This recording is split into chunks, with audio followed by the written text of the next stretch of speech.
Oh, God, son, what the hell are you doing? 364 more days till next year's hockey tryouts. I gotta toughen up.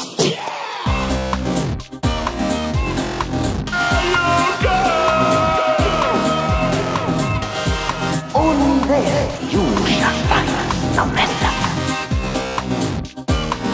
Yeah? Yeah, well, you're the one. Man,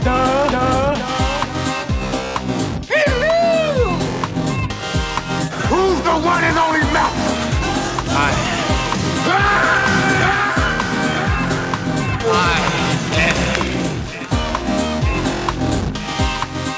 The most popular player that was at the combine. That's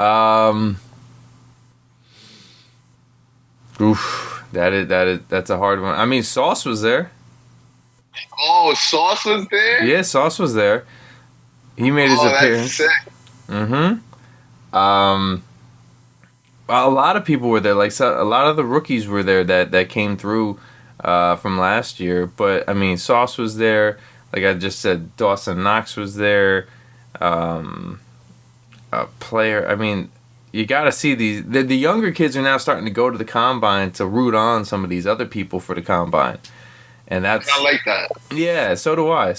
And it was like, and me and my homeboy was trying to. I actually met. Me and my homeboy were trying to get. I guess noticed, right? So we got on the big screen, right? And he actually was trying to get a hold of Sauce Gardner, but he's getting a hold of everybody's getting a hold of him, right? And if you don't know this name, it's okay. But one of my favorite players on the Jets ever was there, and I met him, and it was great. Like Bilal Powell is his name. I have heard of him. Yo, didn't watch him too much, but I've definitely heard of him. So he was a backup running back. He knew his role as a backup, but when he stood in, he would give you 100-yard game.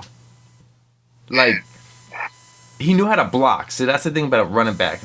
If you could be a blocker, it's different, right? If you could catch that blitz coming in and you just put them right on their toes and they don't know where to go, right? Like the linebacker coming in, and you could pick up that blitz. He was that guy. He could catch the ball. When was his time? Like Rex Ryan. Okay. Like 2009, 2010. And I met him. I sat down. I met his kid. And he took his kid for the first time there. And his kid is really good. He's only I think he's 10. He's really good at knowing. He's like, yeah, he needs a little bit more work doing this, doing that. I was like, yo, this kid is... I mean, he's got a great father, right? So it's like his dad is mad humble. Like Bilal Powell is mad humble.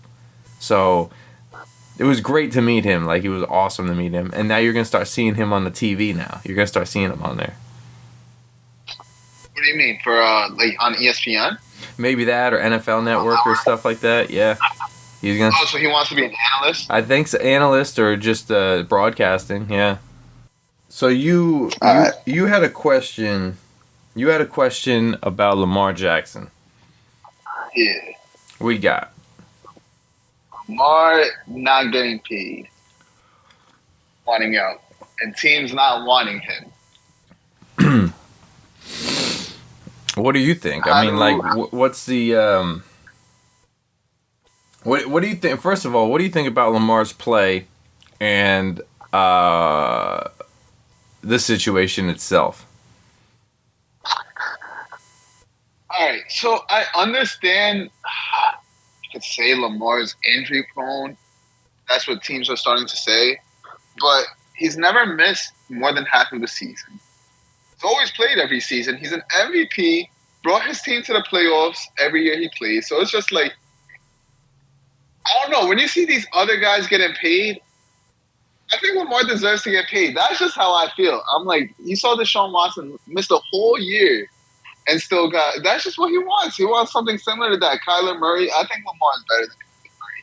Daniel Jones, who wanted $40 million earlier this year. I don't know. I'm just Lamar has way more on all of these QBs, and yet they're trying to paint the wrong picture about him wanting to get paid.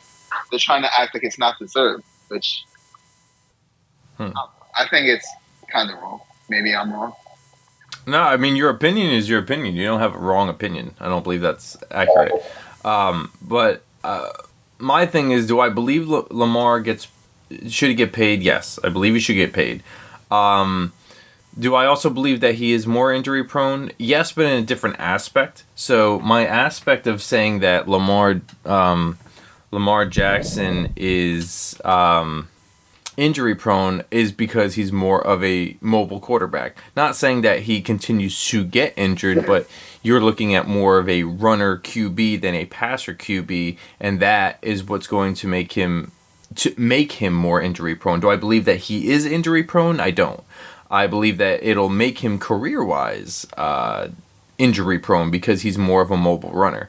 But him being a mobile runner, he breaks ankles, he tears knees up, okay? Like, he can make your waist go one way and then your complete upper body go the opposite direction, okay? He's a freak of nature. I would love to have him on any team. The problem that I believe with the Deshaun Watson case is that the Browns fucked up the entire league's salary for the QB position, giving somebody $240 million guaranteed. Now, they restructured that, but at the same point, like, yo, homeboy sat for a year and a half, 2 years, right? Like, he didn't do anything. And now people are saying that, like you said, if one person deserves to get paid, absolutely somebody else deserves to get paid. But what's going to happen, in my opinion, this is my opinion, what's going to happen when all these other QBs that are not that fucking good demand more money, and then now the QB position is going to jack through the roof. You're going to have backups getting more than what they should actually getting paid, because now the average QB salary is up because of the Deshaun Watson thing. Lamar Jackson is following in suit, which he should do because he's deservable of it. I believe that. But then you're going to like Sam Darnold's getting paid $4 million right now on the San Francisco 49ers now, right?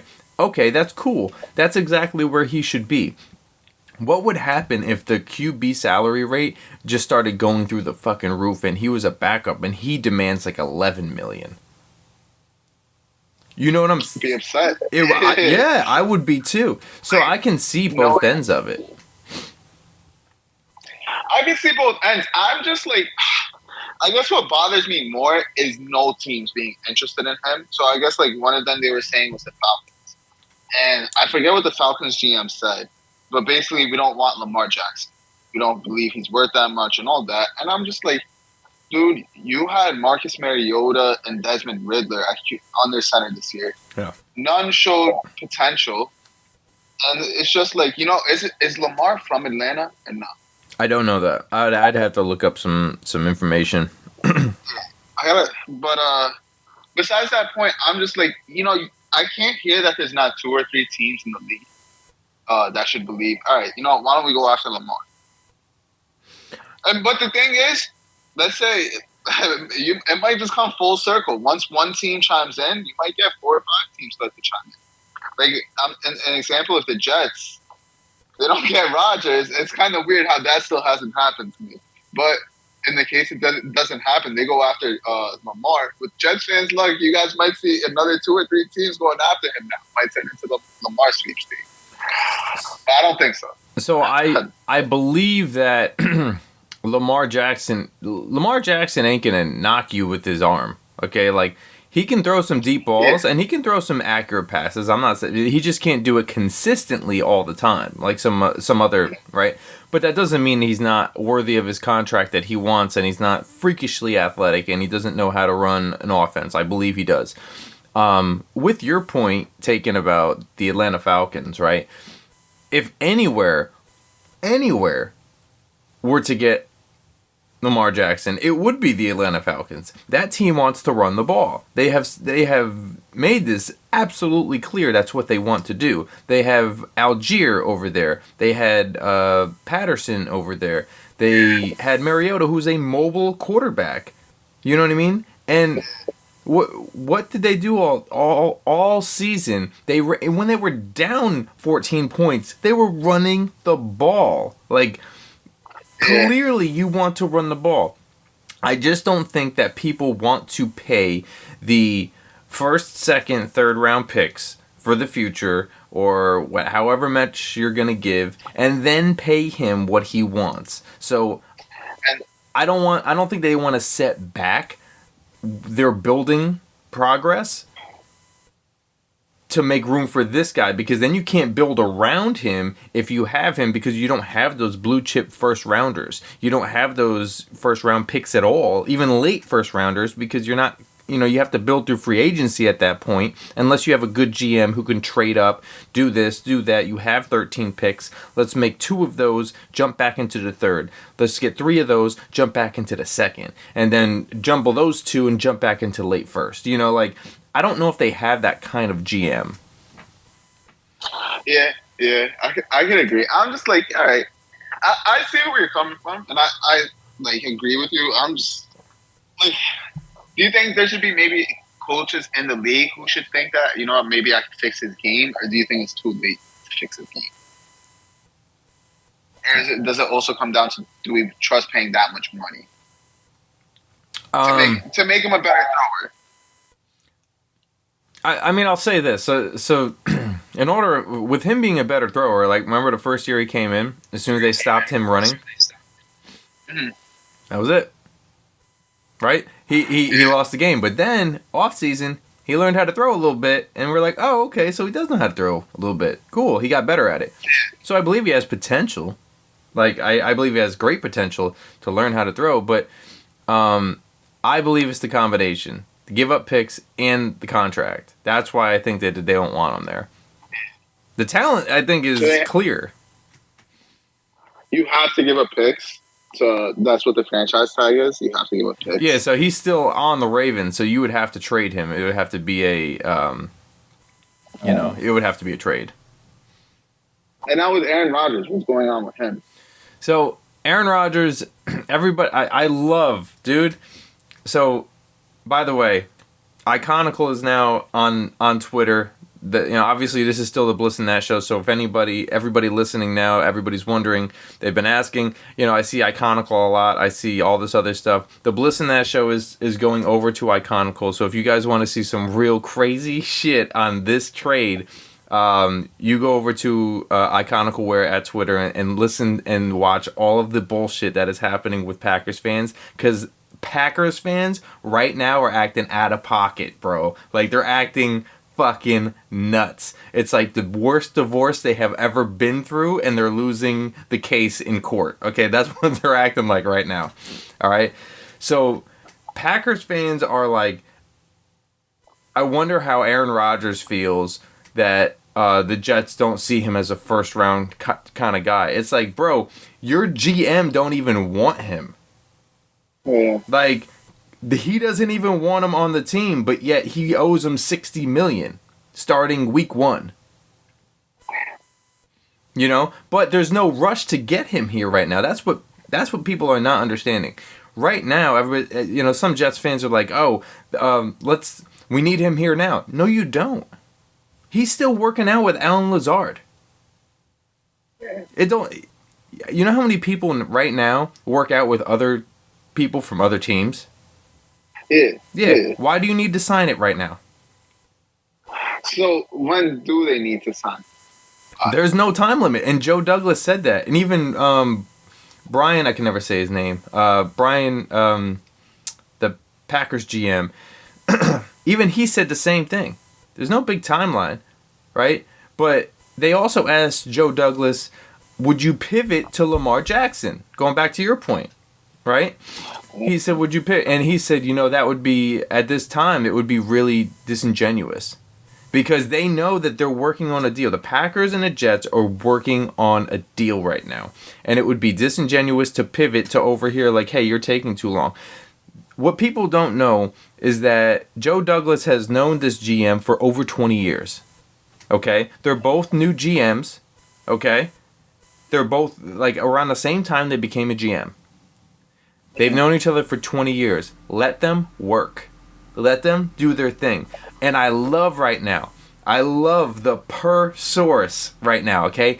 Everybody's per source has been fucking wrong.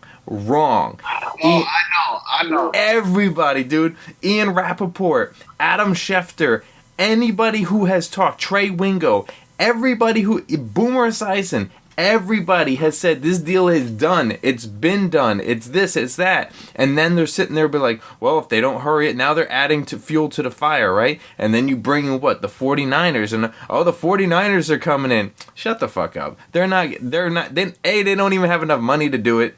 You know what I mean? Like, we're not even going to go that direction. And then all of a sudden it faded out. And after 1 week, the 49ers were not mentioned no more. Nobody was mentioned. It's back to the Jets. And but they need something to talk about. It will happen. I believe, my opinion, per source. No, I'm just fucking with you. Yeah. I believe that it's either going to happen during the draft, because I believe that both GMs want to see how the board falls. I think that they want to see how the board falls and how this draft class falls. I even think that they'll wait after the draft and use next year's draft picks. Okay. Wait, so you're saying the Jets might play out their draft, see if they get good rookies? But in that sense, if they don't, would they trade those picks right there, or would they just draft the picks and then trade them if they didn't really like them? They wouldn't trade the people, but they will trade the picks on the clock. Okay. Oh, so you could do that too in the NFL. Yeah, so you can. What you'll do is you'll take calls, you'll get calls. You know what I mean? Who wants to trade up? So the Jets are at 13, the Packers are at 15, and there's a really good to move up from 15 to 13.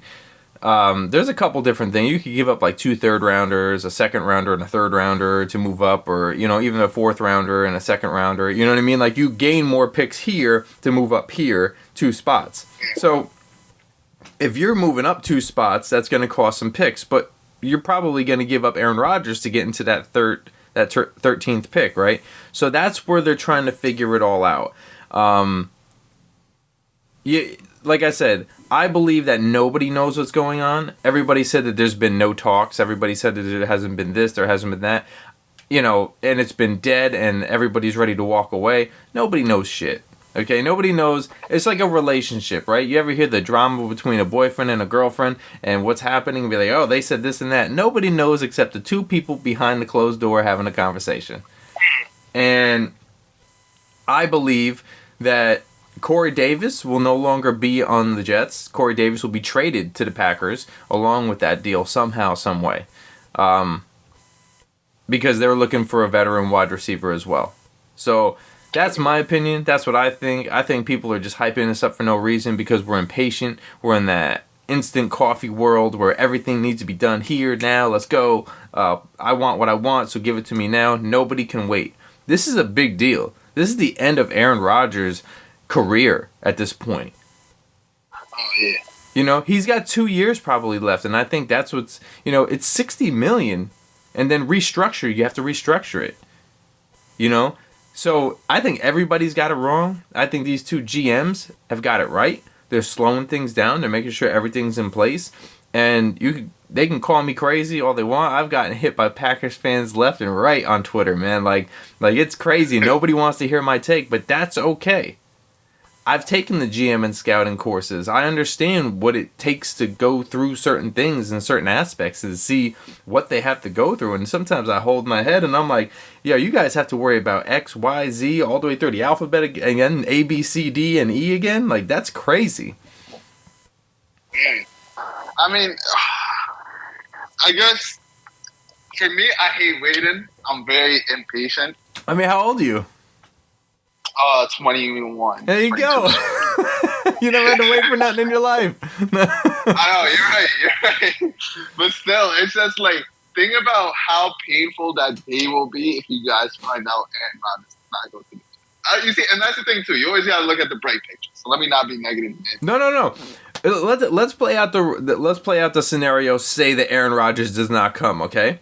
They want to know, where do the Jets pivot, right? All the Packers fans want to know, where do the Jets pivot? You don't have a plan B. That's what I've been told. Your GM has clearly said there is no plan B. That's bullshit. Joe Douglas has never, ever gone into a free agency without a plan B. He's always gotten really good guys, right? I don't just throw this out there. He tried to get Cox from the Eagles this year, and he almost got him. They offered him more money than the Eagles did. He just wanted to stay in Philadelphia. Okay, cool. Imagine having him next to Quinnen Williams. That would be ridiculous. That would be, and then Carl Lawson on the outside. That would be ridiculous. Huh? I was just gonna say, do they have to fix their defense that much? Yeah, I mean, they signed a couple people, but they went to Plan B, and their Plan B and their Plan C, they actually missed out on Plan B.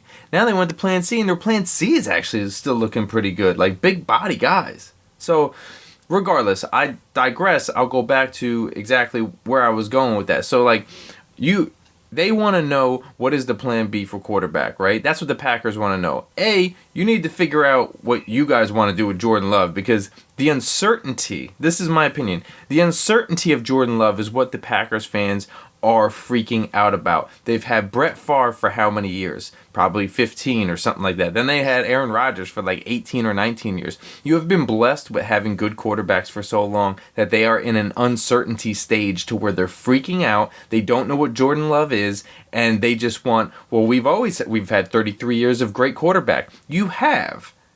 That's what you're freaking out about. So they press this on the Jets fans, like, what is your plan B?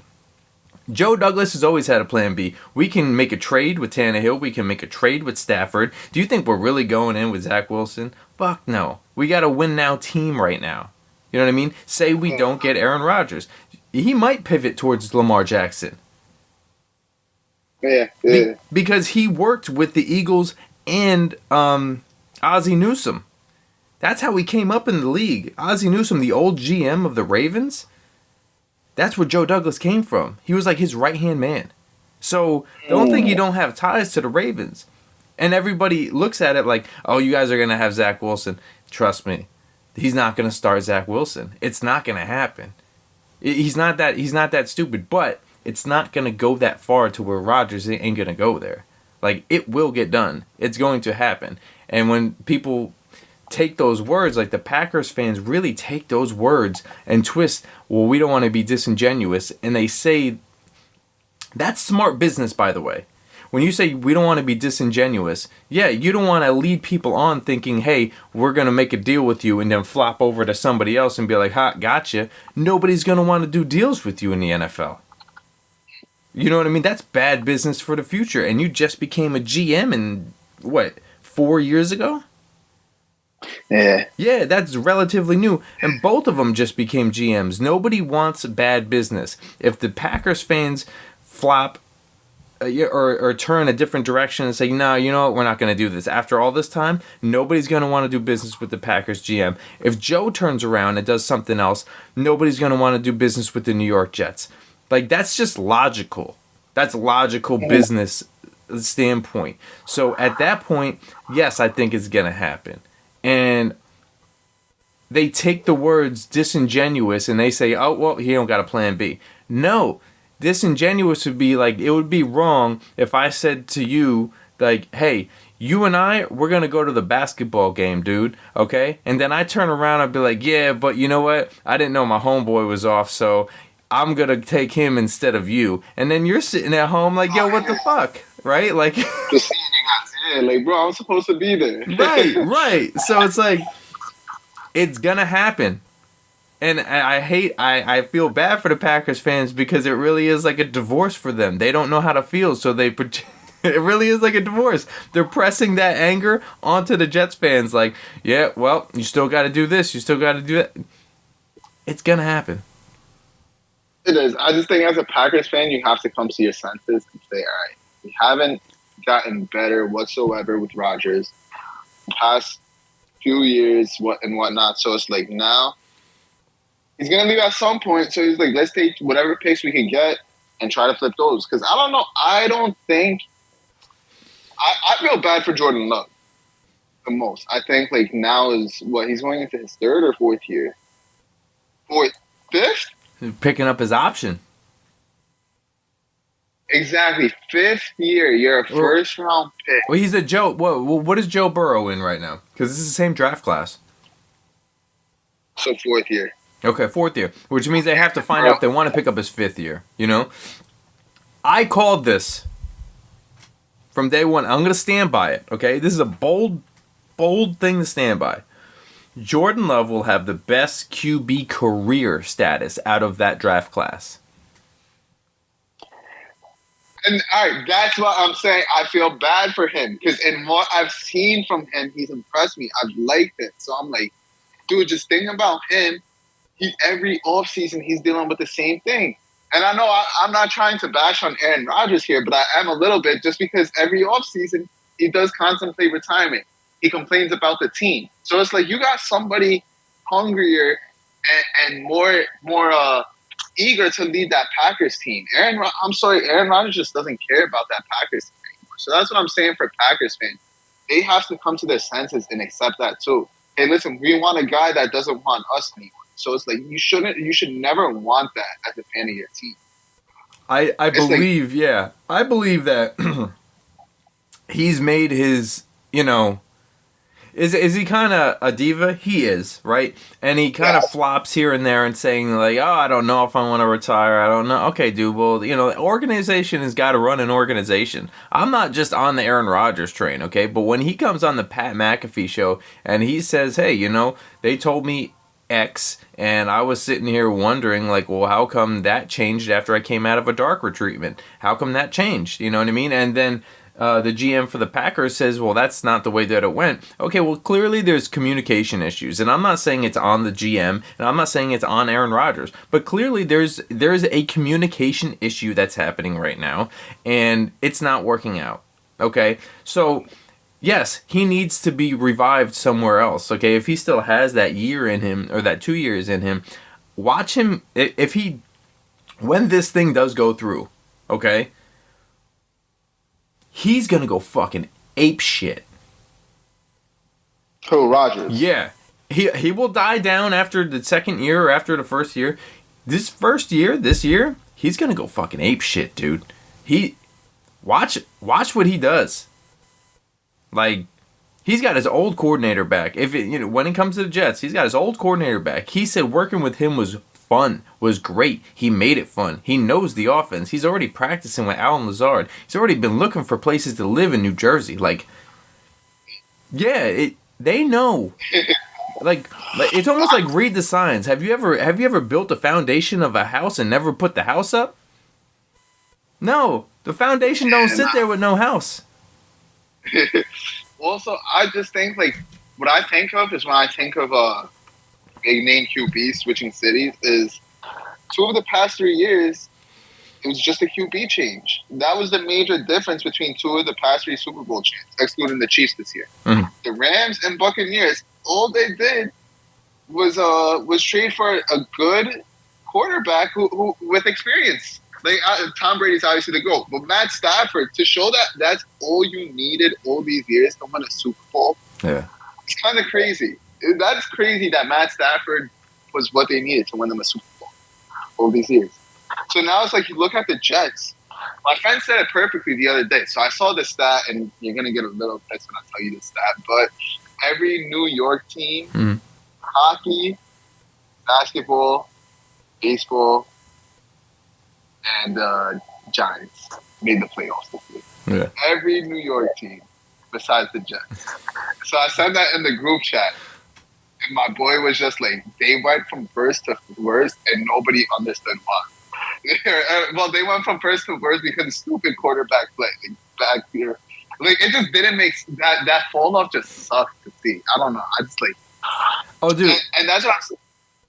No, all I was going to say, it sucks to think that all they needed was a slightly better QB. If they have Mike White in when they were 6-3, who knows how to end the season, finish it up. Yeah. Because we all believe that Mike White is better than Zach Wilson. So, I'll say this. I agree with you, dude. Like, yeah. Like, the Jets defeat the Jets. That's how it is, okay? And being a fan of the Jets, I understand that. Like, I'm not naive to that. I understand it. I'll say what I do like about Mike White. Did he throw the ball out? Yes. When he saw the open receiver, he fucking he threw it there, But if you ever notice on some of his throws, he throws it a little bit behind. So if you had a really good cornerback, they were going to be intercepted. He always had somebody, he never caught here running into the route, right? He always caught here, or I'm sorry, always threw here behind a little bit, just a tad. It's not a I like Mike White. It's Mike fucking White, right? Like, I mean, but there's reasons why Berrios went to Miami. There's reasons why Mike White went to Miami. There's reasons why another offensive line that we had went to Miami. All these guys went to Miami because it's the same system. The same exact system. So it's familiar. And you know what? Kudos to them. And we already got, 4 draft picks out of it? 3 draft picks out of it? We got like a 7th and 3 6s or something, or 2 6s, something weird like that. Yeah. It is what it is, but I agree with you, man. Yeah, I wouldn't get salty over something like that. Like, that's just facts. Like, the Jets defeat the Jets. That's what they do, man. I'm fully aware of that. Like, it's cool. But it just sucks to see. Like, I don't know. I never thought. But then it's like you had the Broncos this year. Mm-hmm. They went all in on a quarterback, and now they might be screwed forever. Like for the next 5 to 10 years. This season, you don't think so? Nah, man. Sean Payton came in there. The sheriff came to town, boy. I know. You're right. Okay, yeah. So that's what that. But all right, yeah. You're right. Sean Payton, and I do like Russell Wilson, so it should bounce back this year. But think about being a Broncos fan last year. You paid all that money, traded all those first rounders, just to see your team. When you see a team suffer, yeah, and they don't even have their first round pick, I think that's like most hurtful things in sports. When you have a top 5 pick and you can't even use it, that's when you have to know that, hey, you messed up. I'll say this: it's better than. And hear me out here. It's better to not have a pick than to have a pick and never protect your quarterback. So Seattle always picked somebody that would, like, Russell Wilson been sitting there for years. Like, when are you going to get me help on the offensive line so I don't got to scramble for my life, right? As soon as he leaves, they pick up Cross, the offensive tackle and the offensive guard. And it's like, dude, you waited until Russell Wilson was gone to get an offensive line in the first round? Like, yeah, that's so wrong. Like, it's so wrong. I will say this. This is the way that I see it. Not that I'm right. I'm not right. But this is just the way that I see it. Russell Wilson he has his faith that he believes in. Now, you have your faith that you believe in, right?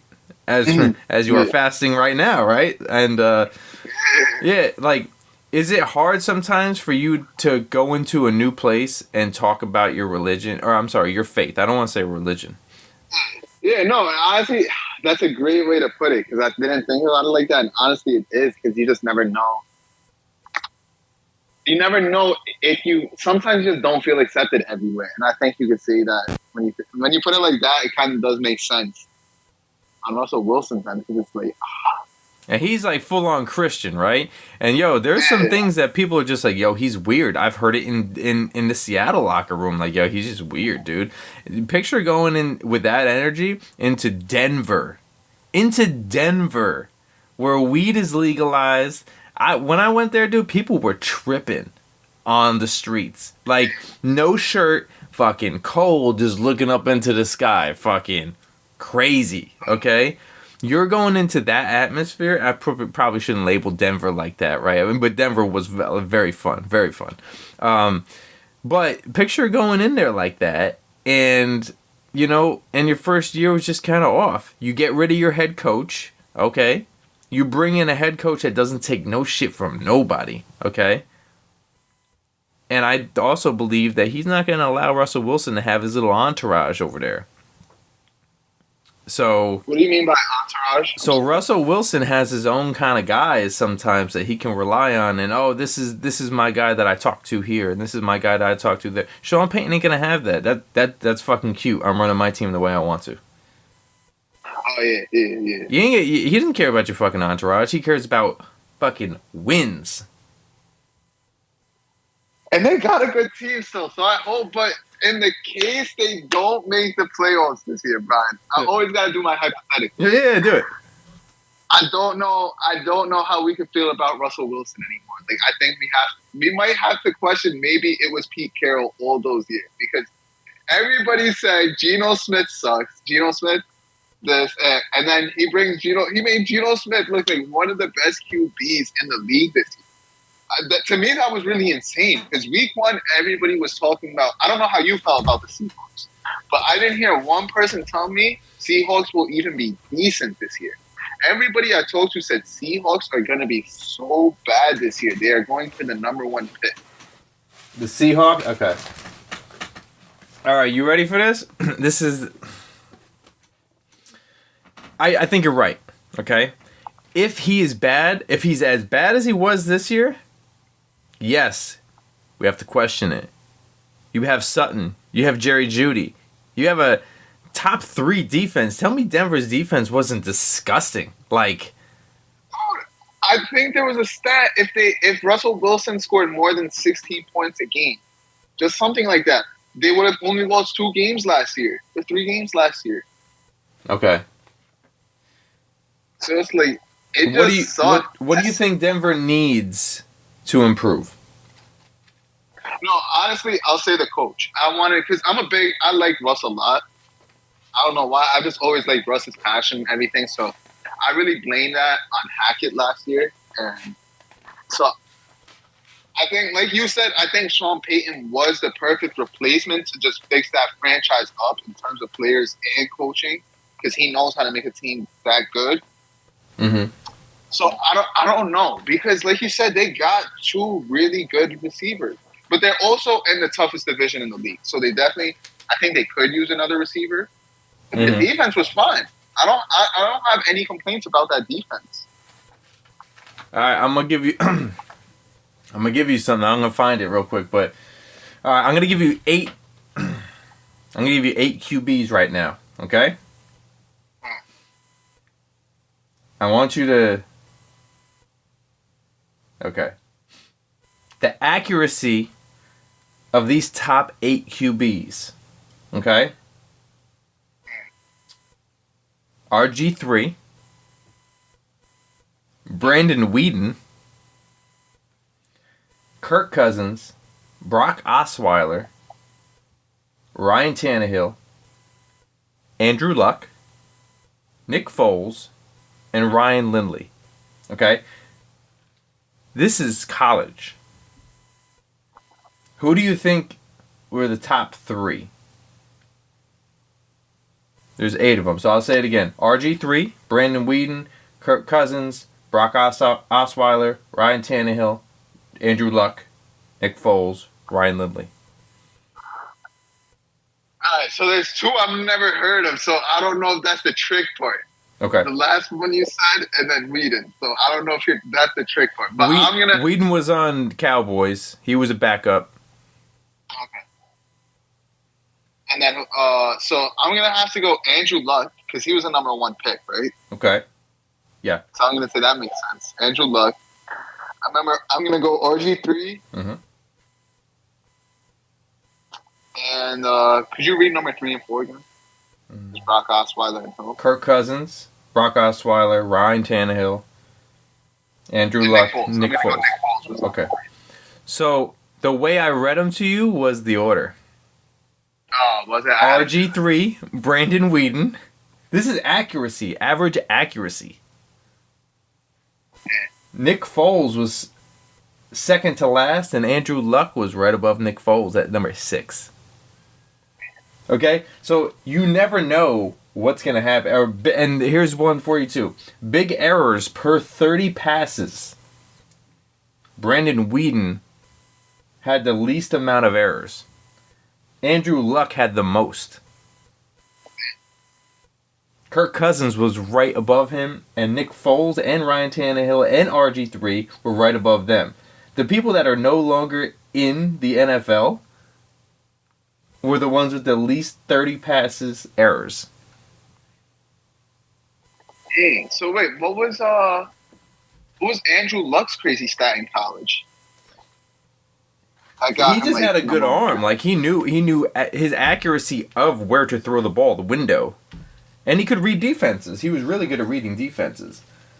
But somewhere in here, hold on. See, I have Ryan Tannehill's scouting report right here. RG3 scouting report right here. Hold on. Trying to find 14. There we go. Ranked 14. Alright.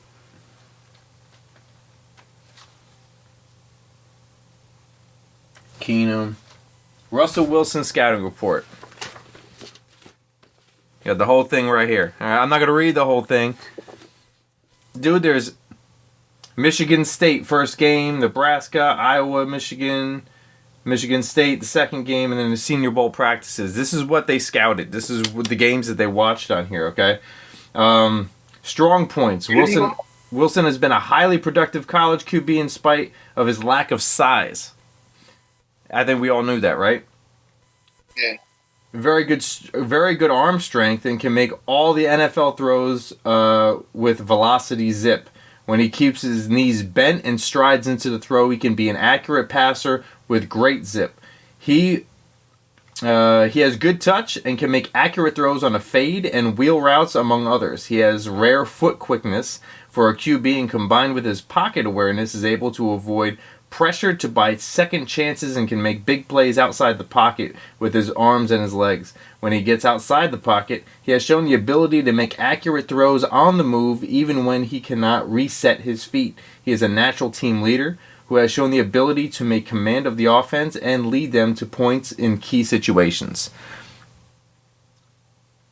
His weaknesses. This is what they have for weaknesses. Now this is key, right? The weaknesses, right?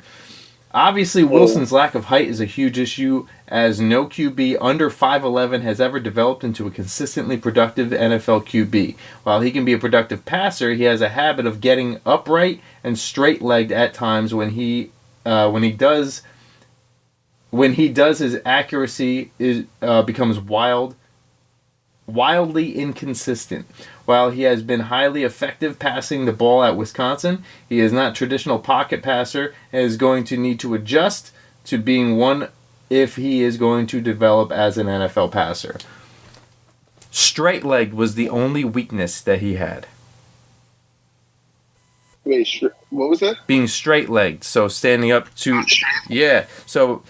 And they think that he's only a mobile quarterback. Tell me that he hasn't thrown dimes to Lockett, that he hasn't thrown dimes to Metcalf. Like, he puts him in a breadbasket.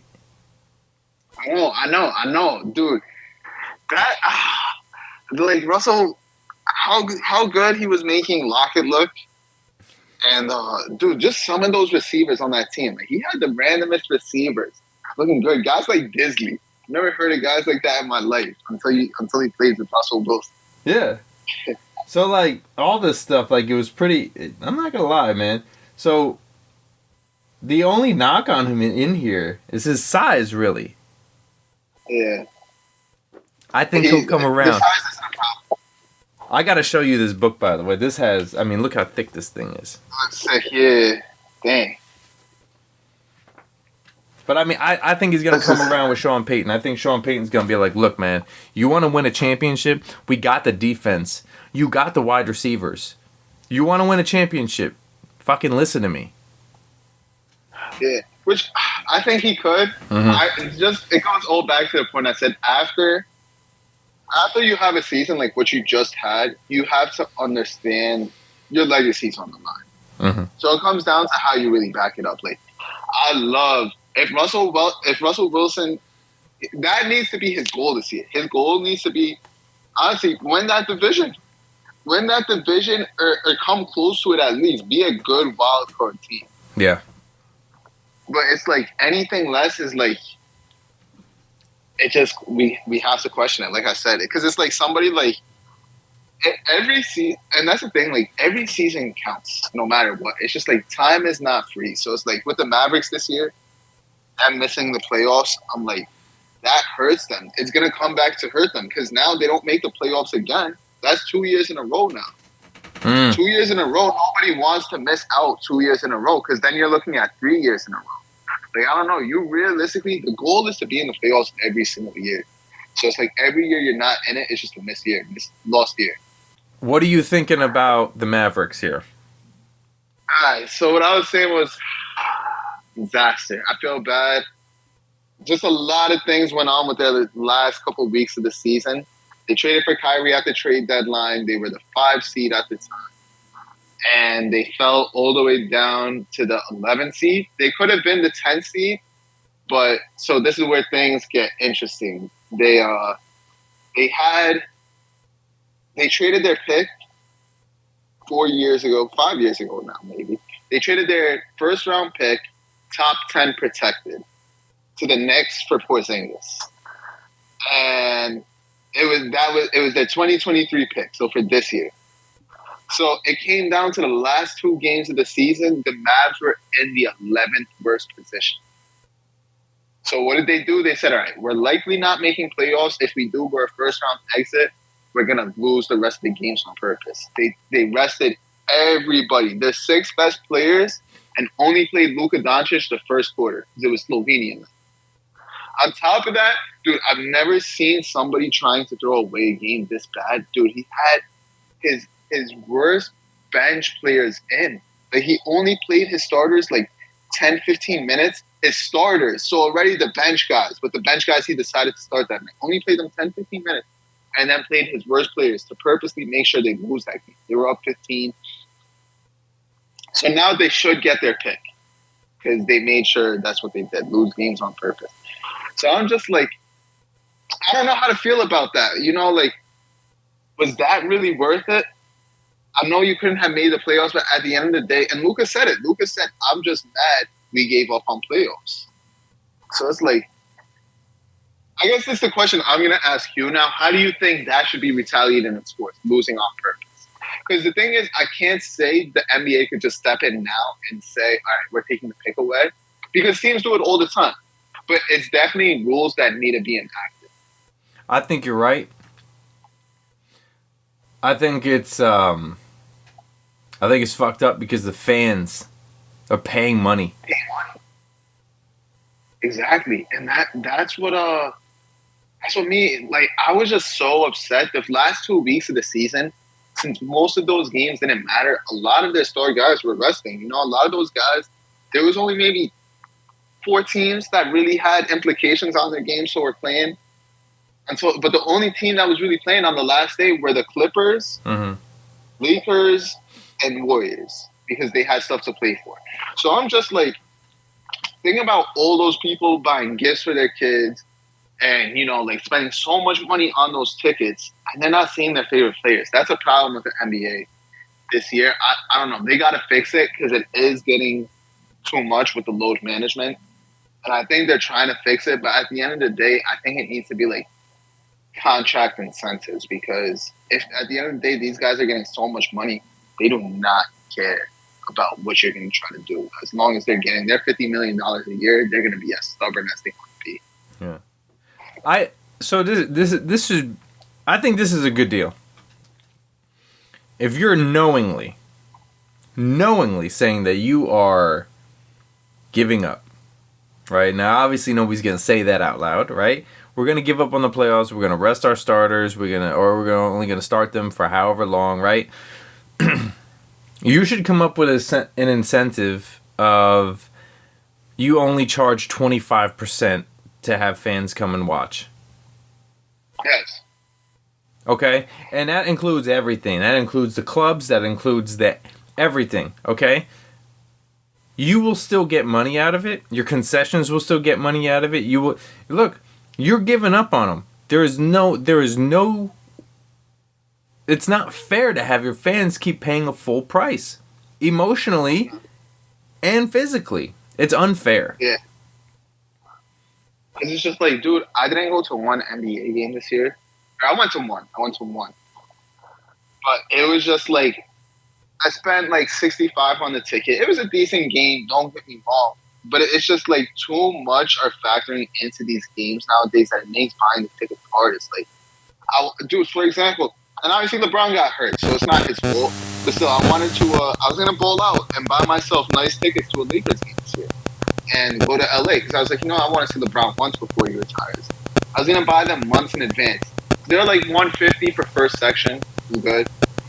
And then what do you know? LeBron gets injured, so it's just like that sucks, bro. Knowing you spent that much money, the flight and all that. Think about the fans coming from around the world, not the country, the world. So it's like all the money they're investing. This is dreams. This is some people's dreams to see what's on the court. And then they're getting just like completely the opposite of what they expected. It's just a slap in the face. Yeah. Yeah, I agree. You know what I mean? And to any kid, coming, it's fine because they might not understand it. But, when they go there to say, oh, like, we want to go see our favorite thing and our favorite player, and the dad or the mom doesn't understand the concept of them losing out because of, I'll say, political, basketball at that point, right? It's unfair. Because then he didn't play today. Oh, shit. And you're paying full price. Yeah. It's just like, I was so upset. It's just like, because I don't know what needs, it's so hard to think what needs to be done. You can say shorten the season, but I'm big on those records. If we shorten the season, those records are never going to be broken. And records are meant to be broken. Like, this is how we test. There's always going to be somebody better. There's always going to be a next guy better than the old guy. So it's like we're never going to know that if we do stuff like shorten the season. So it's just like I don't understand where the softness came from because it's like my guy's a big Michael Jordan. My boy's a big Michael Jordan fan, and I am too. I like Michael Jordan more, but dude, Michael Jordan. If you look at his season by season, he played all 82 games. I think at least a bunch of times in his career.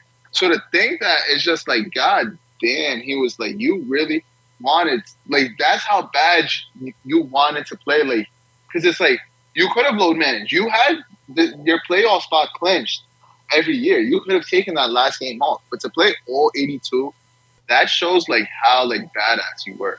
Like, how much, like, you really love the sport. Yeah. Yeah.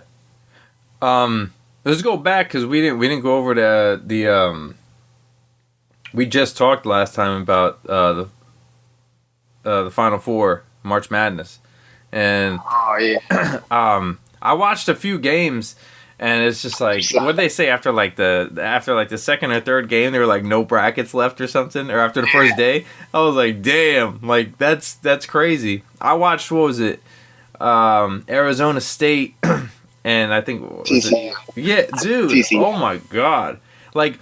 I don't watch basketball like that, but I will watch this, and I had some time, and I turned it on.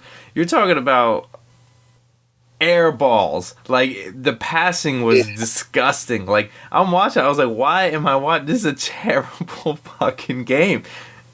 And Arizona State ended up taking it, but it's just like, it was just not fun to watch. Well, I think there's a couple things that opened my eye with college sports this year. Because a lot of people like their college sports more than professional sports.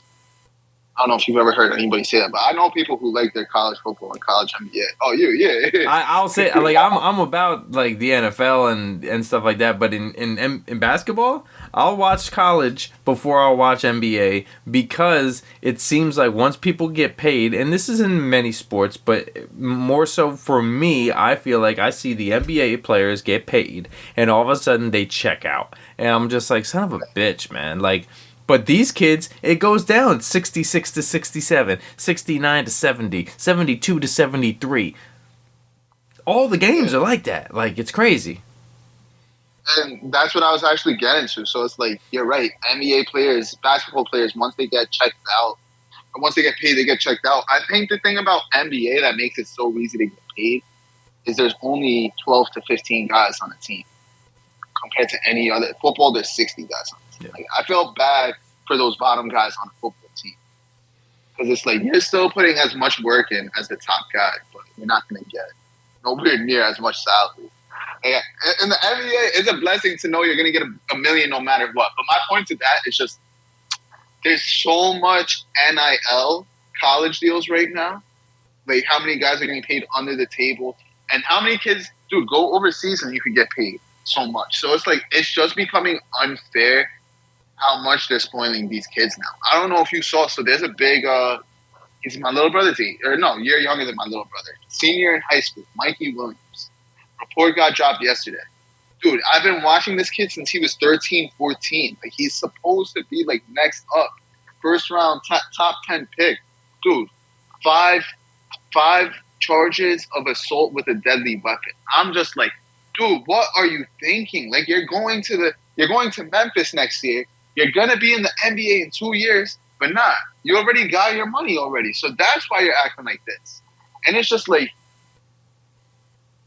I actually wrote an article 4 years ago on this, my freshman year of college. I said college athletes do not deserve to get paid because at the end of the day, they're getting a free education. They're already treated like prime stars. Like they don't have to go to class.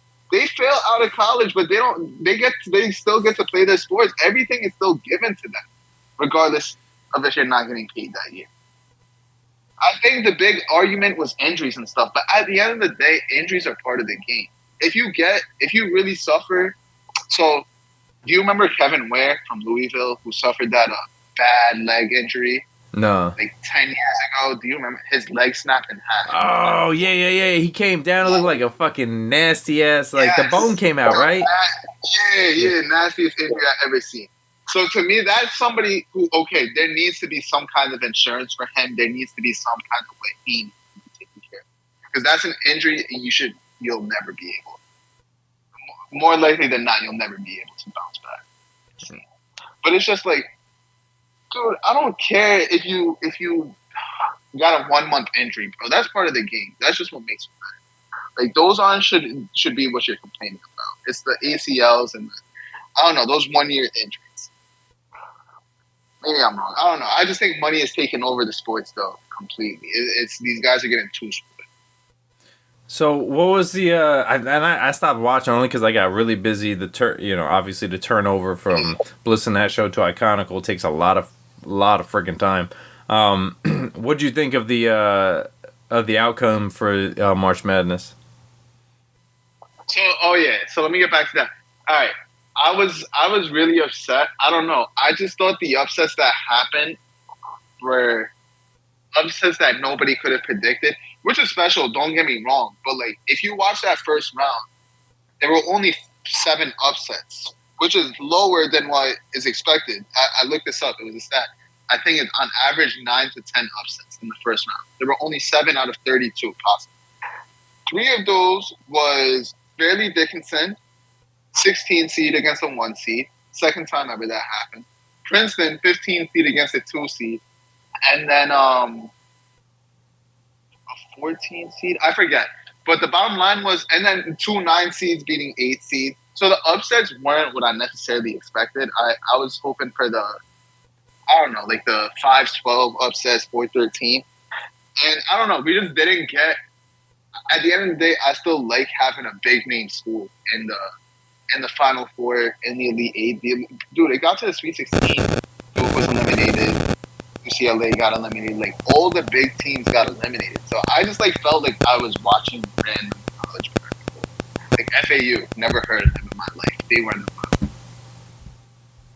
So it's like, I don't know. I'm somebody, at the end of the day, I still like watching talent and everything. So I was just, and at the end of the day, UConn just ran through that. They beat everybody by 20 plus.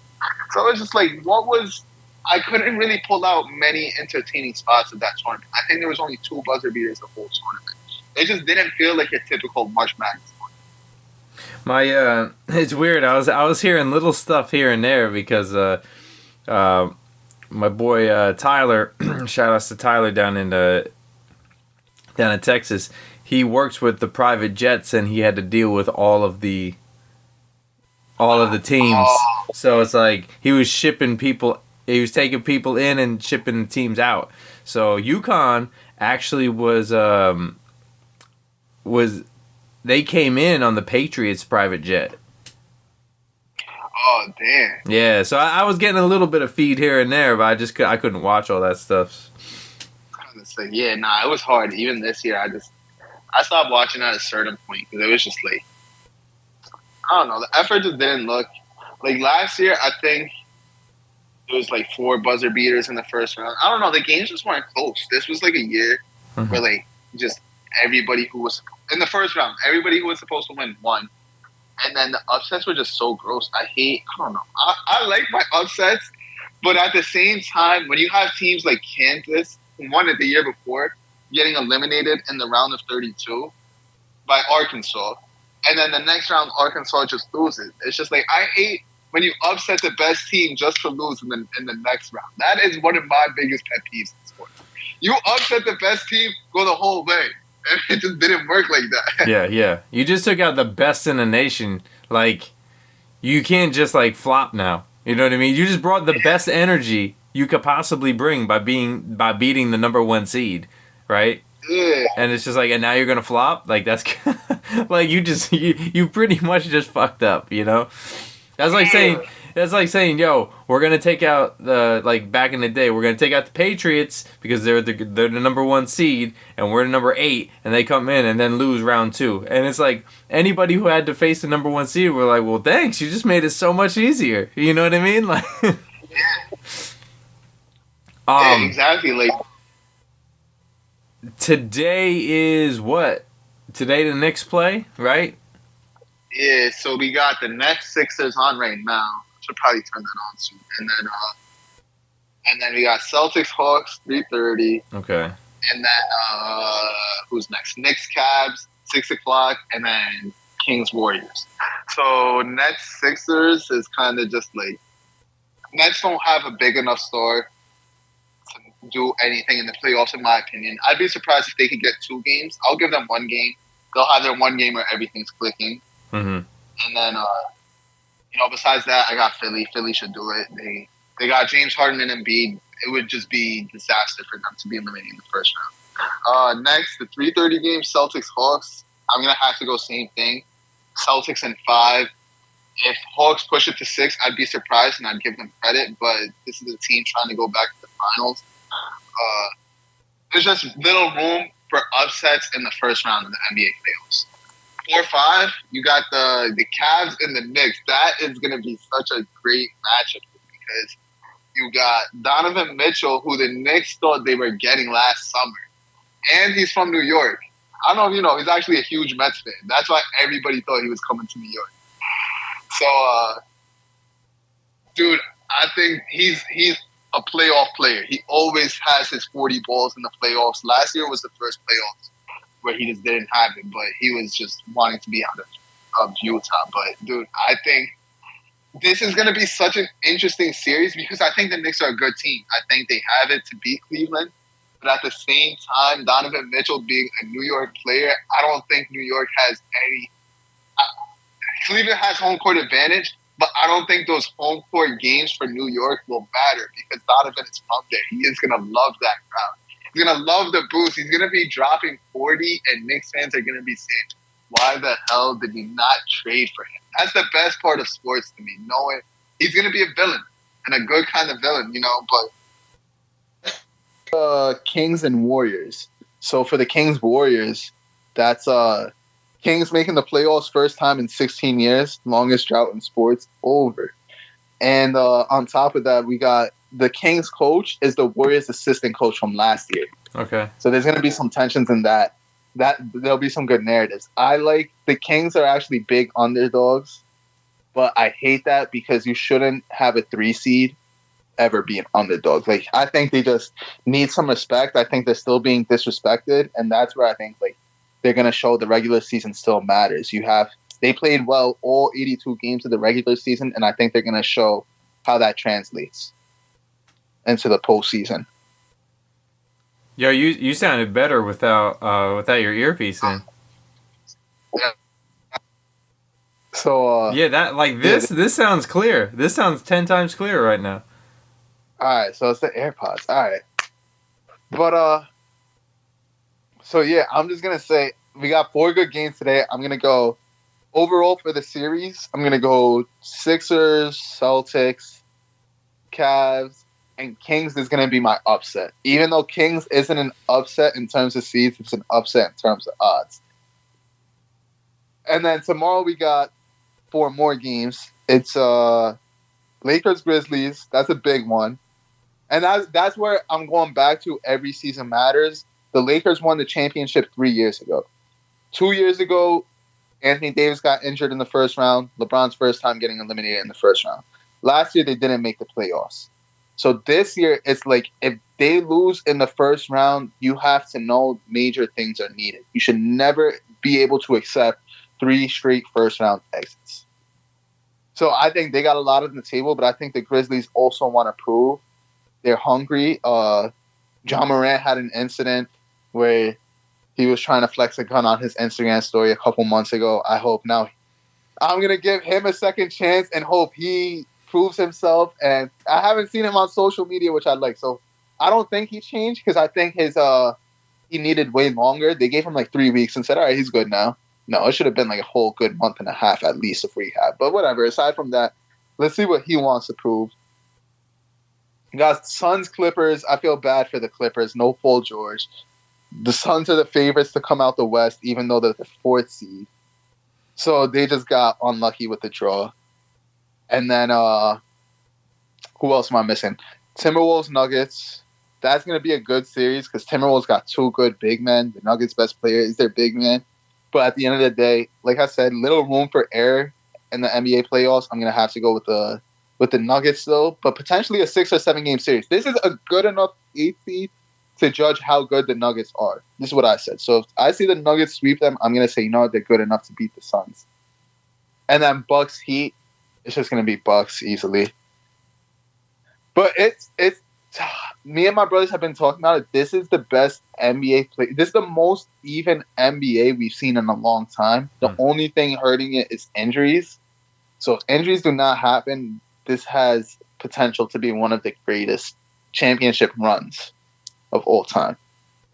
So I'm excited. My nephew's a big you say Nuggets are playing the Timberwolves. Yeah, he's big on the Timberwolves. So he's 13, he's just getting into basketball. He's 13. He's as tall as I am. Damn. Yeah. Is he playing basketball? Homeboy's waking up at 5:30, making games at 6:15. Oh damn. That's good though. He's ready to roll. But he I'm not gonna lie, he wanted me to make a character with him on the game, right? So we made a character, right? I made this guy with this big fro like this big, but I made it like my burgundy hair. No, that's fun. And we made the guy looks like he's from like Jerusalem. I'm not gonna lie, he looks like he's from the Middle East. He's got like, he doesn't look black, but he don't look white. We gave him like the fair thing, and we gave him like some hazel eyes and everything. So it's like we made him look like nice, and we made him like 7'9" or something. So he's like the slowest guy running down the field, running down the court. Man, I gotta do that. I've never tried making somebody that big in NBA. Yeah, he wanted the, so I was like, all right. I said, well, we made his eyes just like this all the time, so he kind of looks crazy too. But I like to have fun with him.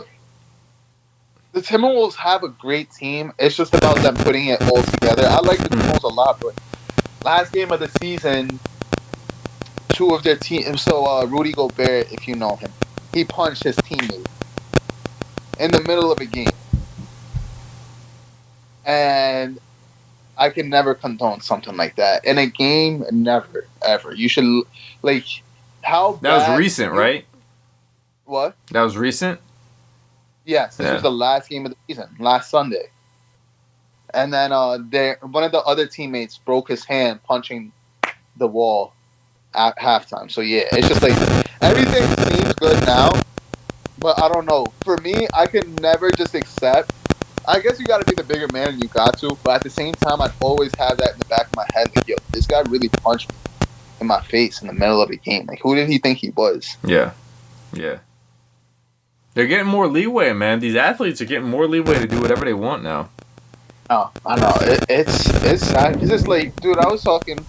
It all goes back to the money, but it's like they make 100 times more than us, and still have the audacity to complain 100 times more than us. Yeah.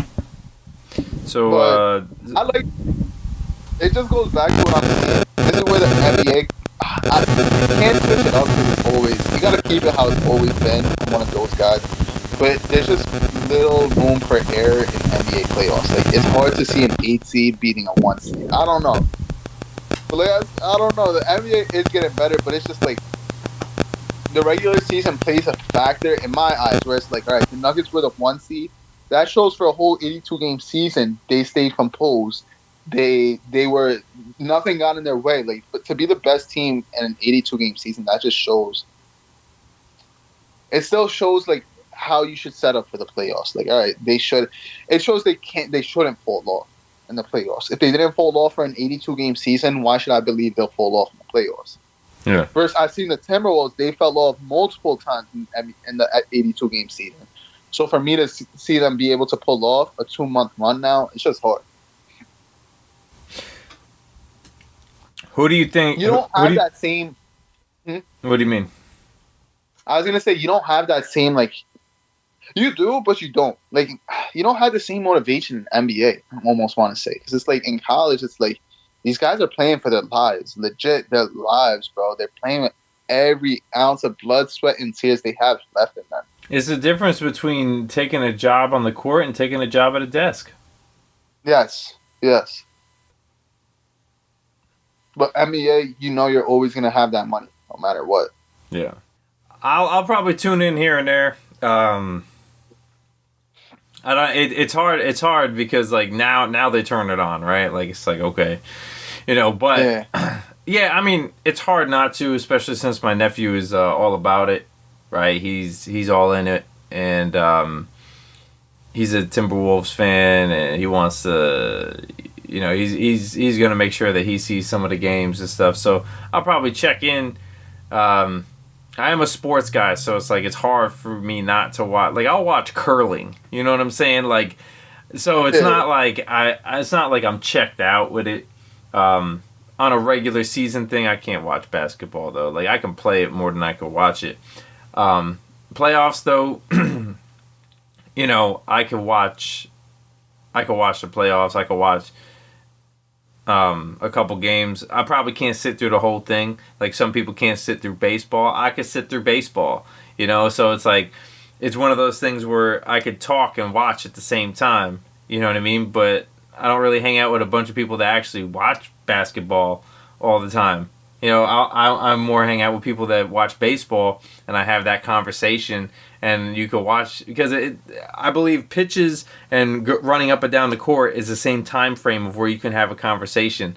You know what I mean? And basketball going, the basket is being made is the same amount of pitches that are being thrown. So it's like to me, they're in the same realm of watching. It's a conversational game, right? Like.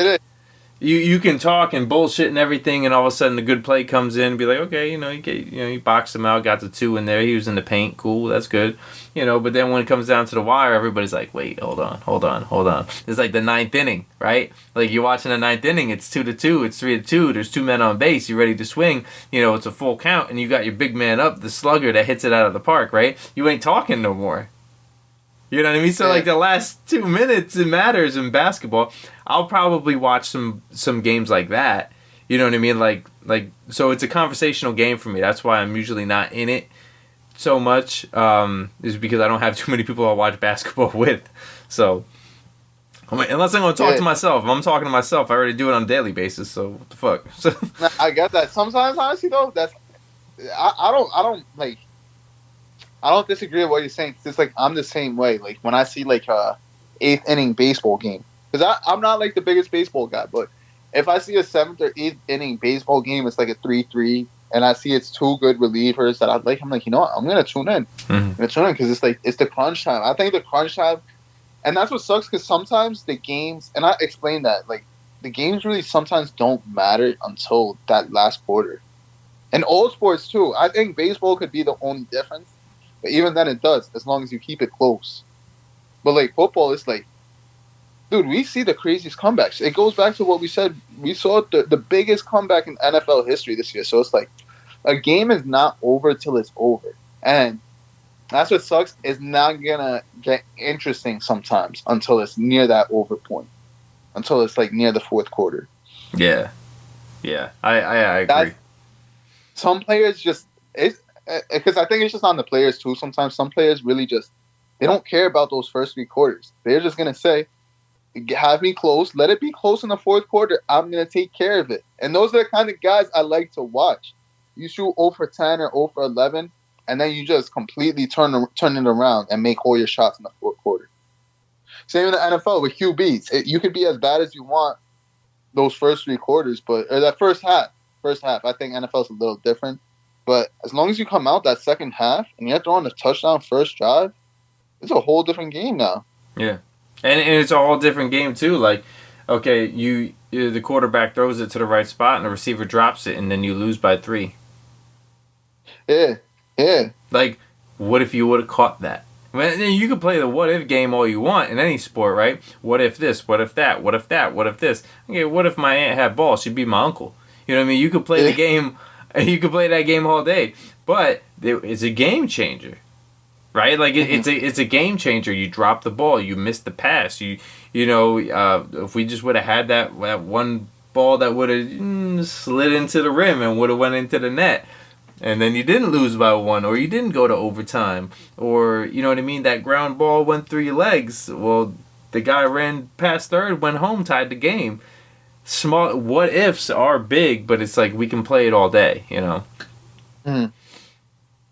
I agree. I don't know. That's why I try not. I like my hypotheticals, but at the same time, you could only do hypotheticals to a certain degree. Yeah, I mean it's fun. It's fun when it hasn't. Obviously, it's fun when it hasn't happened. That's when you can have the most fun with hypotheticals, right? But then I think hypotheticals get crazy sometimes. We'll be like, what if this? And it's like, all right, chill out. All right, we're going down the rabbit hole right now. I know. I hate being in a conversation. What if this? No, it's just not happening. Okay, but what if it does? It's not happening. That's the thing. There's no but if in this situation. I think hypotheticals are great when you're thinking logically. Yes. You know, when you're thinking like back to the Aaron Rodgers.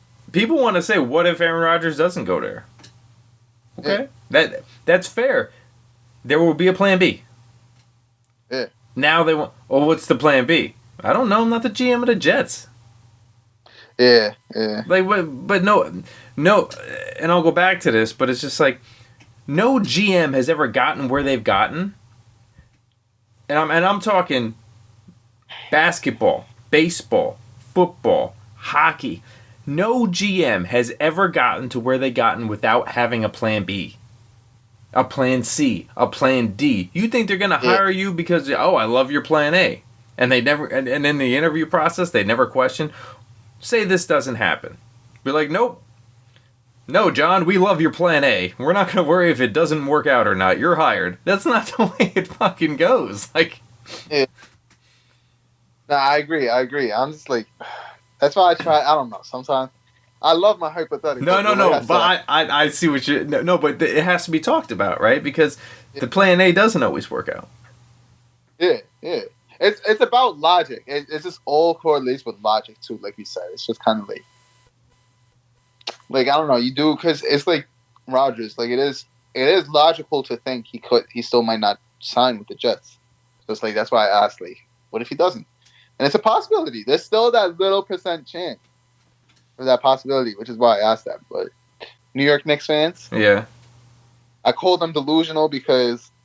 And whoever's listening to this podcast is gonna hate it, but every year is just this player is coming to New York and this player and that player, and then we're winning a check. And I'm like, dude, worry about getting to the playoffs before talking about the championship.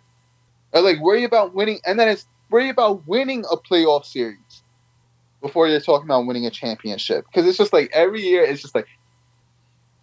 I was telling my brother, the only reason I can't take Knicks fans serious because the one time I ever did, it was 4 years ago, 2019 offseason. Kevin Durant and Kyrie Irving were free agents.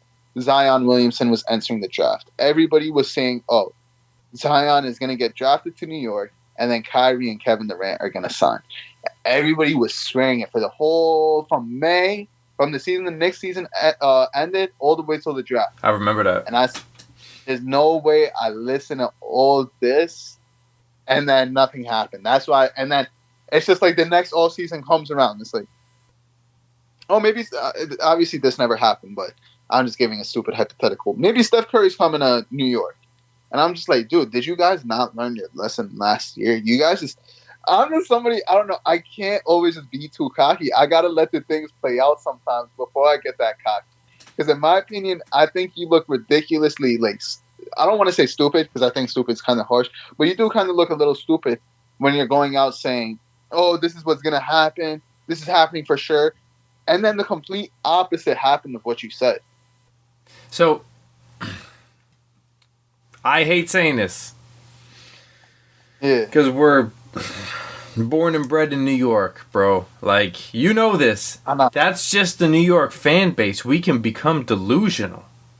I know.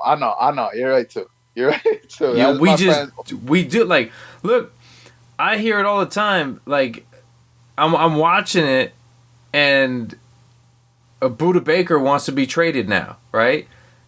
You know, Jets Twitter goes crazy. Are we gonna get Buda Baker? Hey, D-Hop, they're thinking about releasing D-Hop. Are we going to get D-Hop? We can't get everybody that wants a trade that's good. Okay? Like, that's delusional. You know? Is it a hypothetical? Yeah, we can talk about it. Can we be logical about it? Is he probably going to come here? Probably not. If we're going to choose one of those two as a New York fan, I think Buda Baker would have more of a chance to come here because we need a safety. You know what I mean? Yeah. Let's be logical about it. But like you said, you know, it's like I heard it. The Knicks fans like, oh, they're gonna. I heard all that too, and I don't even like I said, I don't even really watch basketball, but I heard it. It was so loud that year. So after that year, I was just like, I don't think I could take the series ever again. And at the same time, no, because to be fair, it was the Knicks were the one. The rumor is Durant and Kyrie. Well, Kyrie was going wherever Durant went, and Durant would have signed in New York, but the Knicks didn't want to give him a contract because of his Achilles injury. And that's where I'm like, all right, if that's true, then you guys should hate your ownership because you haven't had a big name like that in so long. And he's such a big name that I'm going to take the risk on that injury. And I understand there was an Achilles injury, so it's hard. Yeah. But I don't think his career was ever over. It might have not been the same, but he still should have been an all-star reserve. But nobody. What I'm trying to say is we could have still expected him to be a top 20, top 30 player when healthy. He's still a top 5 player. So that just goes to show, like, you know, Knicks can't just be passing stuff like that up because of, oh, he's injured. It's Kevin Durant. I don't know. You have to realize what's on the table sometimes. And not only is it Kevin Durant, it's just like how much that helps your organization, your brand. Like, I don't know. Dude, more players would have been coming to New York had he signed there. Yeah. I don't know. I'm interested to see where because the Knicks were decent this year, right? Like, they're the 5 seed, yeah, so they're good. Yeah. So what are the chances? What are we looking at right now if we're looking at the Knicks? All right. I honestly want to say between 40 and 50% chance I give them to win. Okay, so they have a good. It comes down to, do their players show up? Do they have it all together? That's what it comes down to. I think they arguably have just as good of a team as Cleveland, if not better, because I've seen the Knicks work better than Cleveland has. But it comes down to guys like Julius Randle. Could they really average 30 points in a playoff series? Or Jalen Brunson? Could they really make those big shots when they need it? Because the last playoff series, they got schooled by a second-year player or third-year player. They got outplayed by a third-year player. And that was just like, dang. So you guys were hyping up Julius Randle. At the time, they didn't have Brunson. But they were hyping up Julius, D. Rose, all these players on New York. Just to get outschooled by a third-year player. It's kind of just like, all right, so you guys still don't have that. Now I genuinely believe they might have that. So I'm curious. This is going to show if they have that or not. What work needs to be done. Okay. Because Jalen, my fault. I was gonna say Jalen Brunson is really good. He's honestly, he was the Mavs' best player last year. Second best player last year. They let him walk, and he is really making them regret it. So I think he's just gonna keep showing. Yeah, you guys made a terrible decision. He didn't even ask for a max contract, and he's proven he was a max player. Okay. What do you think the end series turns out being? Like the end series for the Knicks. Like, what do you think? What do you think? How many games it takes to either get them eliminated or, hypothetically, if they do win, do you think they're squeaking by? I think if the Knicks win it, it's going to be in 6, where they have to win it in New York. Okay. If the Cavs win it, I'm going to say the same thing, 6 or less. 6 or 5. I don't know if I see a Game 7. I don't think any of these players could let it get to Game 7. Okay. Well, I mean, all right, so if we're taking it like that, right? So if you're saying it's kind of on both ends, right? It's just going to be 6, it's going to go to 6 games, right? Yeah. So what so are you leaning more towards a 50 than a 40 then? I am, because the more and more I think about it, I do genuinely think this is me, by the way, bringing logic to the table. I know. I genuinely do think the Knicks have a better team, dude. But it's just they've been disappointing for my whole lifetime. So it's like, all right, so so the real New York fan is coming out now, like he's being reasonable. No. Like, in a good way, though. I'm saying in a good way. Like you're actually you're like, okay, it's never really worked for us. Trust me, I'm a Jets fan, dude. I know what it's like to keep fucking up. Yeah.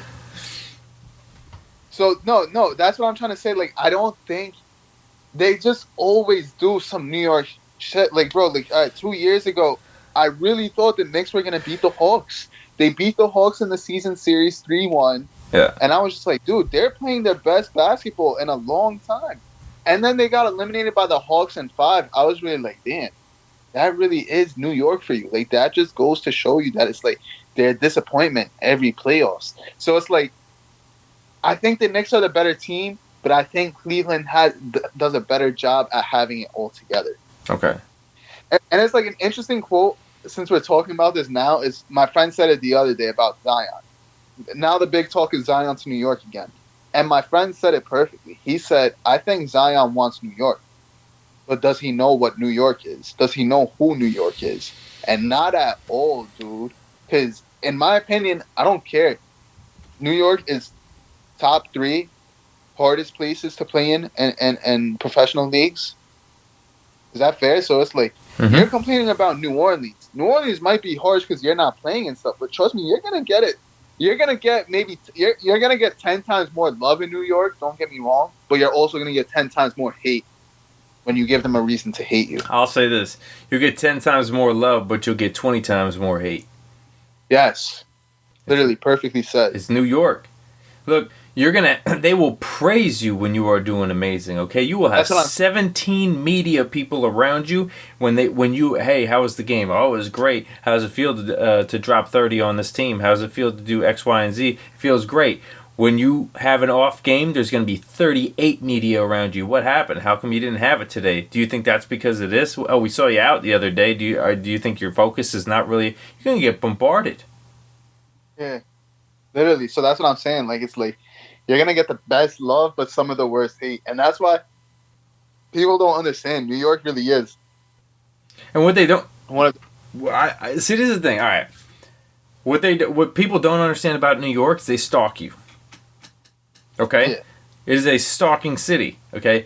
Manish Mehta from the New York Jets, who had credentials for the New York Jets, he got his credentials taken away. Okay? He got his credentials taken away years ago from the New York Jets because homeboy was stalking. Okay? Like, dude, like, this is New York, right?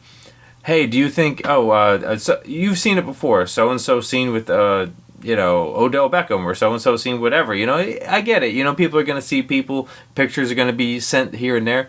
Dude, He was at Little League baseball games for people's kids. Like, chill out.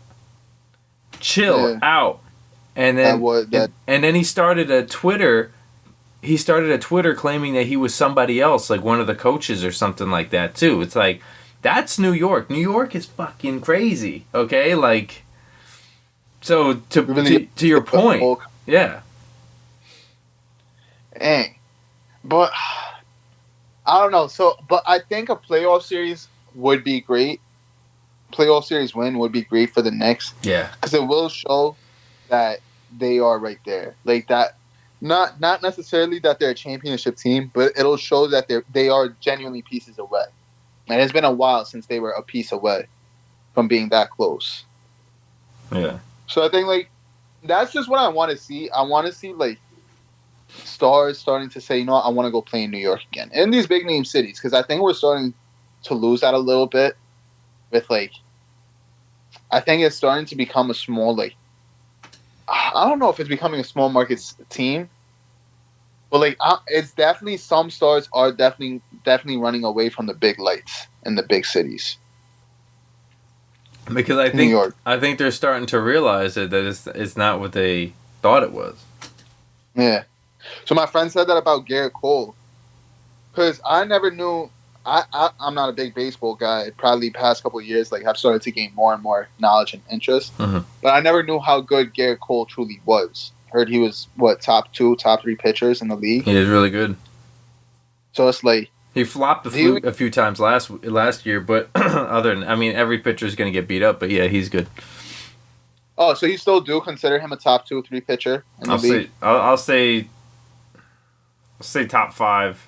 Only because I need to get back into the rankings and figure out who's who and who's where. So I'll say easy top 5.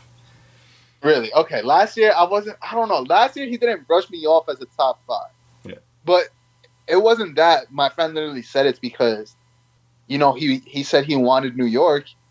He was so happy to come to New York, but he didn't know what New York really was. That was the problem. He said somebody like DeGrom, on the other hand, and maybe you could say this is wrong or not, but he was drafted to New York.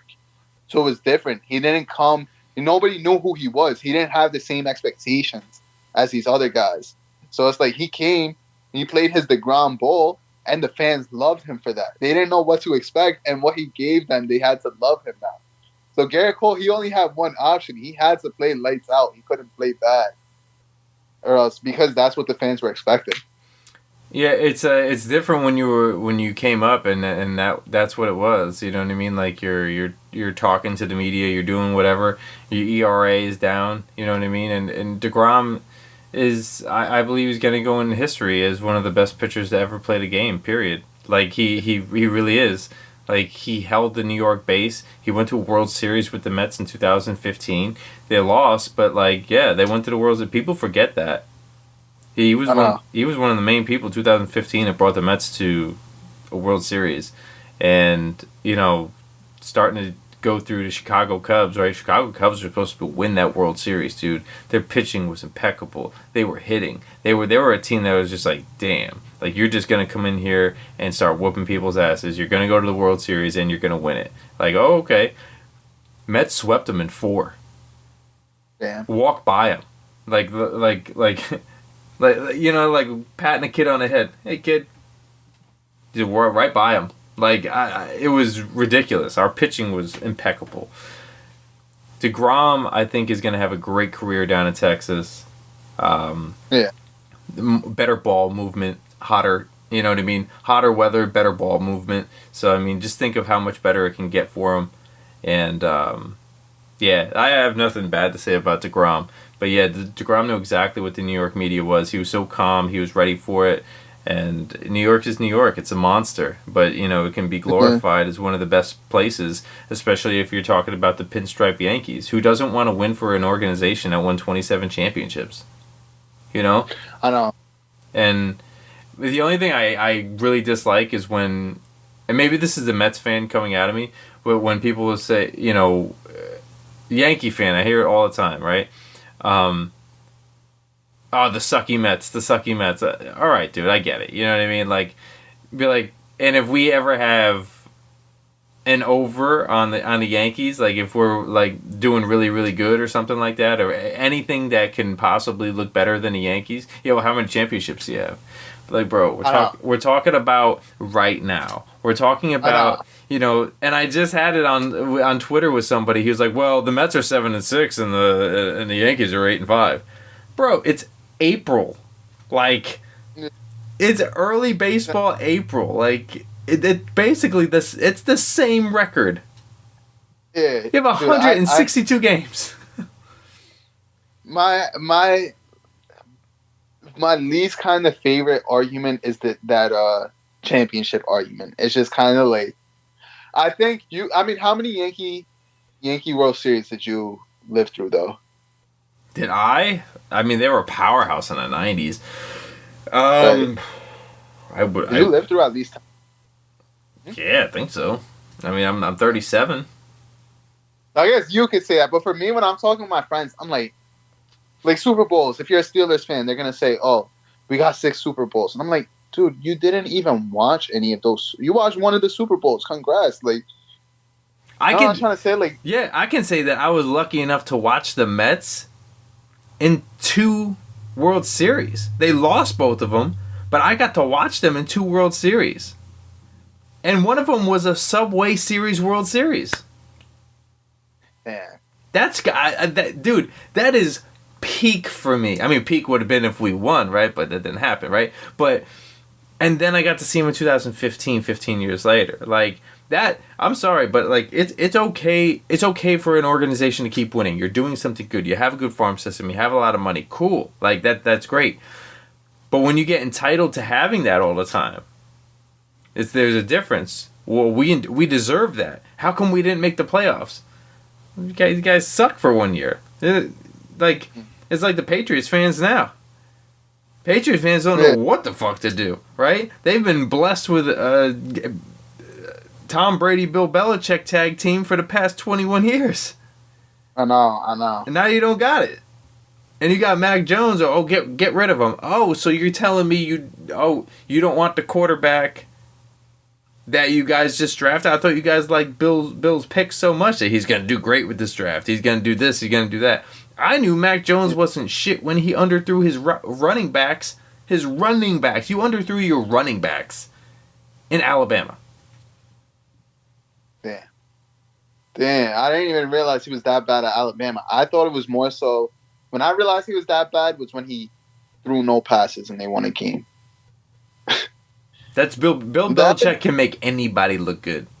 Dude, I don't think that win is, I know it's a regular season win, but at the end of the day, they took down the best team in the AFC.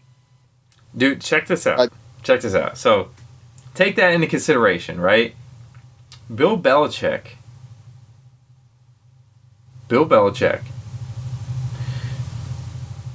traded Jimmy Garoppolo and Kobe Brissett. Yeah. That was I don't know if you know, but it was Tom Brady, Garoppolo, Brissett. Mm-hmm. Quarterback 1, quarterback 2, quarterback 3. He sold all of them. Yeah. How do you do that? Like, that's crazy. You sold your QB3 and got draft picks from it? What? Yeah. How do you do that? I remember because all 3 of them played the year Brady got suspended, right? Yeah. Brady got 4 games. Mm-hmm. First 4 games. I remember that. And they still went 3-1 with their second and third string QB. I'm like, dude. I don't know. So, where do you put Bill in terms of best NFL coaches? You just said it. One? You just said it. Right, but right. Best NFL coach, dude. You want to argue with me about that? I'm a Jets fan saying it. That should say enough. Dang, yeah. Like dude will not take your quarterback. He will not take your quarterback and put him in a bad situation. Okay? He's looking to control the ball and have his defense give you back the ball so you can control the ball, so you can control the time, so you can control the game. Yeah. That's what he does. And I'm telling you, he is going to give this team to his son. Is that like what the rumors are, or you're just? That's my speculation. Dude, have you seen how crazy his son looks? No, I haven't. Like, I don't know anything about his son. That's why. When you get a chance, Google his son. He's fucking crazy. Like, when I say he's crazy, he has faces on, like, he's out there sitting there like this, like literally like that. Like, he has his tongue hanging out of his mouth, or he'll just sit there, he'll be like... Wait, does his son coach? Yeah. Every year, he puts him in a different spot to coach on the defense. He's trained to linebackers. He's trained to safeties. He's trained to D-line. He's trained... Like, dude, he has him... I'm telling you, he is prepping this correctly. When Bill leaves, he's going to give it to his son. Yo, when you see his son, you're going to be like, what the fuck? He's got like a mullet haircut. He's got like... Dude, he looks crazy. He looks like he should be in an asylum. Yeah, I gotta... Hold on, let me look. Oh, shit. You're going to start this now. Okay. You're going to see him, you're going to be like, what the fuck? He's got the craziest looking faces, too. I feel like I've seen his... Oh, yes. I do remember his son from when he stuck his tongue out. He's weird, dude. Dang. Yep. But anyway, like, going back, like, I digress, but, like, that's what I was talking about with the Patriots. Like, the Patriots don't know what it's like not to have, you know... They've been whatchamacallit for so long. They've had a great team for so long that when they even like the Yankees fans, when they lose and they don't know how to handle it, right? So Yankees fans don't know how to handle it, but the Mets fans are just kind of like, you know, people are like, yeah, you guys suck. Yeah, but we know that. We know every year we're not going to make the playoffs. It's the Mets, you know what I mean? Like, we know we're gonna screw it up or something like that. So you see all the big teams take it out on the smaller teams. Yeah, but you guys suck. Yeah, it's just because you're mad you're not gonna make the playoffs. I know. You know, but Yankees always have a solid team. Like, if we're gonna just talk Yankees, right? Like, Yankees always have a solid team. They're gonna have a solid squad. They have a great farm system. They have a lot of money, and for the first time in a long time, the Mets actually have money that they're gonna spend, and they're already getting ragged on that they didn't, you know, win the first 4 games in a row or, you know, whatever. But what I do like about baseball right now is the fact that everybody is facing everybody now. The schedule. About that. Yeah, it's pretty cool. It's pretty cool. I think it's cool.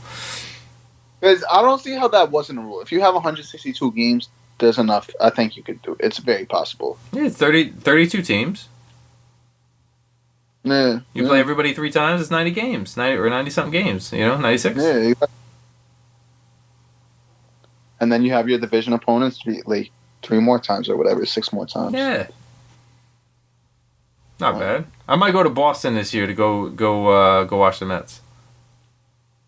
What, they play the Red Sox? Yeah, Boston? Yeah, I haven't made my decision yet, but yeah, I haven't gone there before. So I might be going to Dallas this year, Boston this year, and maybe Las Vegas. I've been to Las Vegas though. Las Vegas is cool.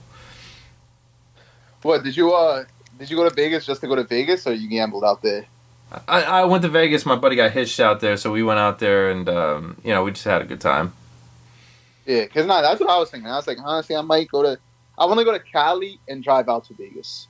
Like a 2-hour drive, 3-hour drive. Something like that. Part of Cali.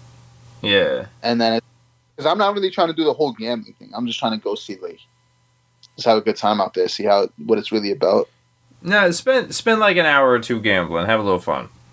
You don't need to go crazy. I know people that sit there for 8 hours you know, because they figured out the math of how you're gonna gain money. But like, yeah, but you're not really. You lose an experience sitting your ass at a table though. Like, yeah, you know. So, all right. So where are people gonna find you online, homeboy? Where's you? What you got rocking and rolling? I'm on Instagram, Ahmed _Shidid, AHMED _SHIDID. Ahmed _Shidid. That's going to be on Instagram and Twitter as well. All right. If you want to find me. So feel free to send me a follow and, you know, give us some like sports takes we could talk about. I have to go. We have to leave now.